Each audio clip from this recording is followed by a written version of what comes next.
Baik, bismillahirrahmanirrahim. Assalamualaikum warahmatullahi wabarakatuh. Perkenalkan, saya Abdillah Musinin akan menjelaskan tentang jurnal penutup dan jurnal pembalik. Di sini saya sudah ada buku besar yang diinput dari jurnal-jurnal khusus. Di sini juga ada neraca saldo toko Sinarmas periode Januari 2019. Baik, kita masuk ke soal jurnal penyesuaiannya.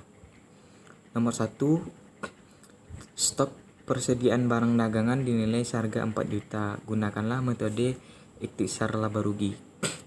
Kita lihat ke neraca saldonya, persediaan barang dagangnya senilai 5 juta.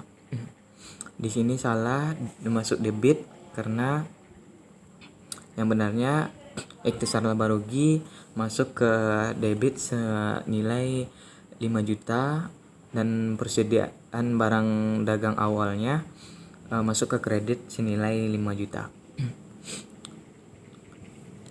Persediaan barang dagang akhirnya senilai masuk ke debit senilai 4 juta dan yang benarnya ikhtisar laba rugi masuk ke kredit senilai 4 juta. Soal nomor 2, karyawan akan digaji pada bulan Februari sebesar 2 juta.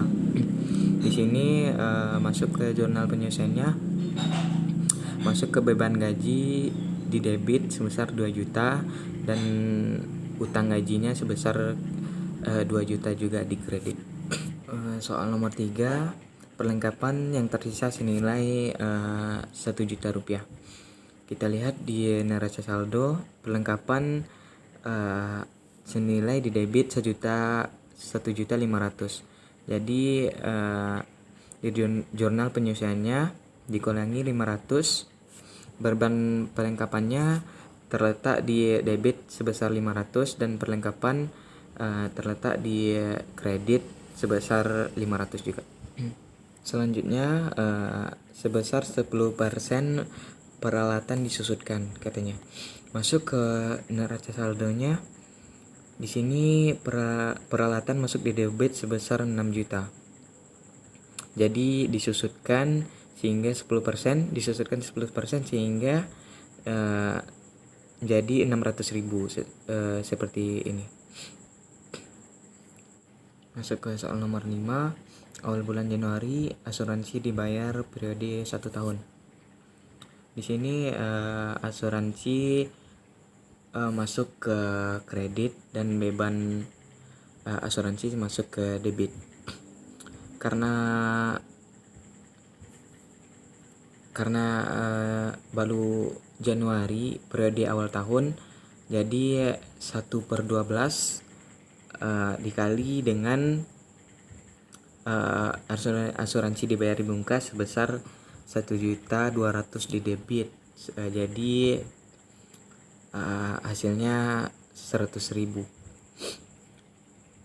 Soal nomor 6, awal bulan Januari sewa dibayar periode 1 tahun. Karena sewa itu berada di akun beban, jadi sewa dibayar di muka itu diletakkan di kredit seperti ini.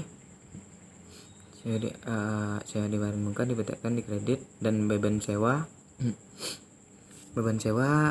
diletakkan di debit. Masuk ke neraca saldonya, karena 1 tahun sebelum periode 1 tahunnya, jadi rumusnya 11/12 dikali dengan beban sewa 1 juta beban sewa 1.200.000, jadi hasilnya 1.100.000 dan jumlah semuanya adalah 13.300.000.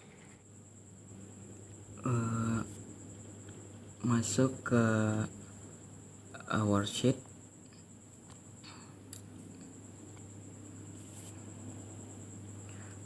Sesuai dengan itu, kolom neraca saldonya kita salin saja sesuai dengan yang sebelumnya sini.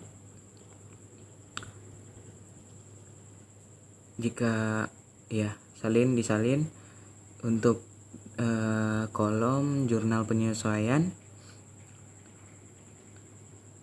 itu sama dengan sebelumnya, dan jika tidak ada maka ditambahkan di kolom-kolom di bawah ini. Masuk ke neraca saldo disesuaikan. Itu sini kita lihat dari kasnya disalin ke debit 20.270. Maka di bawahnya dikurangi asuransi dibayar di muka, contohnya 1.200.000. Maka di kolom jurnal penyesuaian dikredit 100.000, maka di kolom neraca saldo disesuaikan di debit senilai 1.100.000. Begitu seterusnya ke bawah. Kolom laba rugi.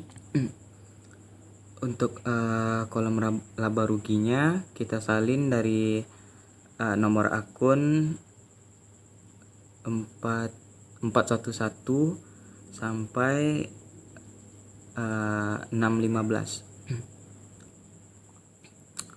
Disalin sehingga maaf ya, karena pakai HP jadi tidak jelas. Di sini kita salin dapat jumlahnya sebesar 570 dan diselisihkan dapat jumlah akhirnya 10.430. Masuk ke kolom neraca saldo neraca. Di sini pada akun neraca kita menjumlahkan selisihnya juga dan dapat hasilnya 570. Itu sama. Jadi hasil akhirnya berbeda sebesar 41.070.000. Selanjutnya kita masuk ke laporan keuangan, laporan laba rugi. Untuk input datanya kita di sini menggunakan kolom laporan laba rugi tadi. Jadi untuk penjualan itu retur penjualan dikurang dengan potongan penjualan, sehingga hasilnya bisa dilihat di jurnal ini.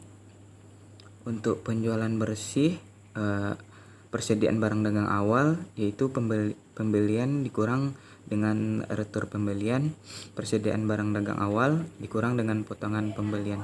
Nggak dapat di sini. Untuk pembelian bersih itu tersedia untuk dijual, persediaan barang dagang akhir.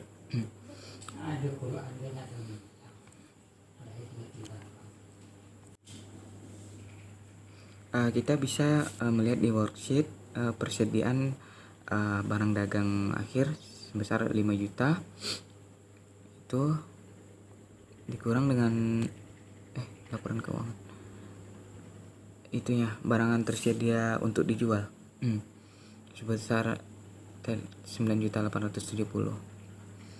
Untuk HPP itu laba kotor, bisa lihat di sini laba persediaan barang akhirnya sebesar 4 juta.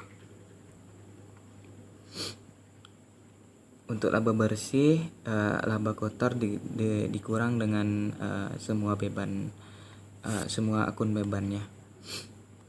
Masuk ke laporan perubahan modal awalnya itu laba ditambah price, dikurangi price. Itu kita bisa lihat di kertas kerja atau worksheet di laporan keuangannya, sehingga dapat modal akhirnya sebesar 24.970 tersebut. Untuk neraca kita bisa melihat di neraca pada kertas kerja worksheet itu disalin pada neraca tersebut. Setelah penjelasan tersebut, kita masuk ke jurnal penutup.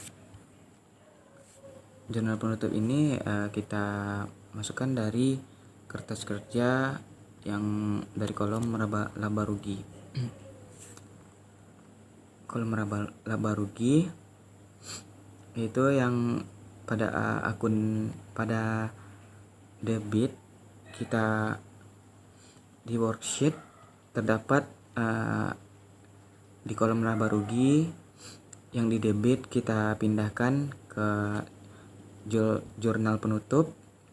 Pada akun yang di kredit kita pindahkan ke debit, yaitu dijumlahkan sehingga dapat hasilnya 20.160.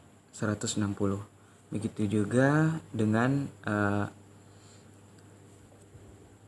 pada akun kreditnya kita pindahkan ke akun kredit, dipindahkan sehingga dapat dijumlahkan hasil akhirnya sebesar 20.160.000. Di sini modal diletakkan di debit dan ikhtisar laba rugi diletakkan di debit dan modal diletakkan di kredit. Jadi perusahaan menuju laba. Setelah dari kita membuat jurnal penutup tersebut, kita masuk ke neraca saldo. Setelah membuat tersebut, neraca saldo setelah penutup. Di sini kita bisa input dari jurnal penutup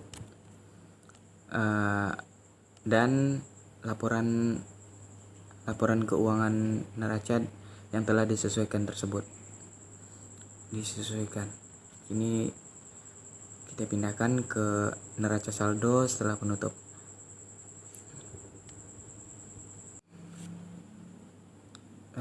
Jika ada pada neraca saldo setelah penutup ini yang dipindahkan dari jurnal penutup dan laporan keuangan yang neracanya yang telah disesuaikan.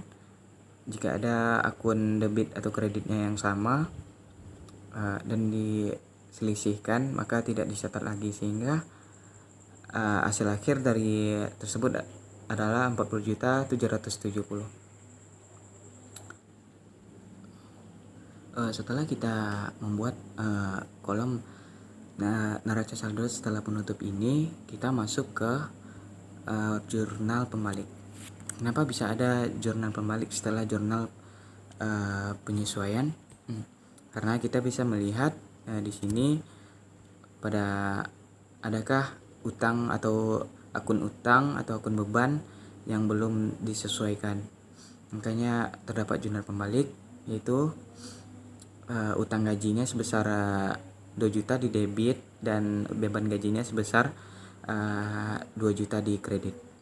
Juga beban sewa 1.100.000 di debit dan sewa dibayar di muka 1.100.000 di kredit. Kita jumlahkan. Ini terdapat pada soal jurnal penyesuaian ini. Soal pertama, karena bebannya dan utang gaji tersebut, sehingga jumlahnya adalah 3.100.000. Masuk ke setelah jurnal pembalik, yaitu neraca saldo setelah jurnal pembalik. Ini sama dengan hal sebelumnya. Kita menjelaskan, kita masukkan dari akun-akun neraca saldo dari jurnal penutup dan laporan keuangan. Jika ada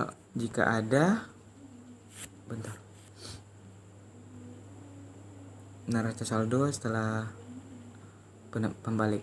Jika ada di kolom debit nominal yang sama dan kredit, maka tidak ditulis lagi. Maka dapat hasil dari akhir dari tersebut adalah 40.770. Sekian dulu penjelasan dari saya. Maaf atas segala kekurangan. Assalamualaikum warahmatullahi wabarakatuh.